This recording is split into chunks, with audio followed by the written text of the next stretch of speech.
অতিথি আসে অতিথি যায়। বৌমনির বাড়িটা প্রায় ভরাই থাকে সারা বছর। ছেলে মেয়ের সঙ্গী আর এদিক ওদিক চেনা জানার বন্ধু, কেউ ঠাকুরপোর বড় সিঁদুর টিপ কপালে, পানের ঢিবি ফর্সা গালে, এঘর ওঘর তদারকি আজকে কি কি রান্না হবে। বুদ্ধি তোমার খুলবে কবে, এই জন্যেই তোদের বকি। ঠাকুরপোরা ছেলের বেশি, চড় থাপ্পড় খুব খেয়েছি ছোটবেলায়, বলবে তারা। তেমন বুঝলে আবার খাবি। বৌমনির আঁচলে চাবি বাঁধা রয়েছে সারা পাড়ার। দুহাত তোলা মাথার উপর, হাত দুটিতে ও বাড়ি তোর ভর দিয়ে দে থামের মতো।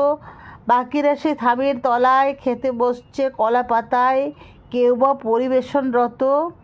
সবাই যখন বিকেলবেলায় টিভির সামনে ক্রিকেট খেলায় চোখ রেখেছে, বৌমনে যান পিছনে ডাস্টবিনের পাশে, কুকুর শালিক চড়ায় আসে, আবার পংক্তি ভোজন বসান।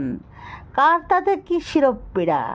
দোল উৎসবে রিফিউজিরা ঘর না পেলে প্রতি বছর বৌমনির আশ্রয়ে যায়। 2-4 দিনের আতিথ্য পাতায়, ফিরে গিয়েও চিঠি দেয় না সারা বছর সারা বছর।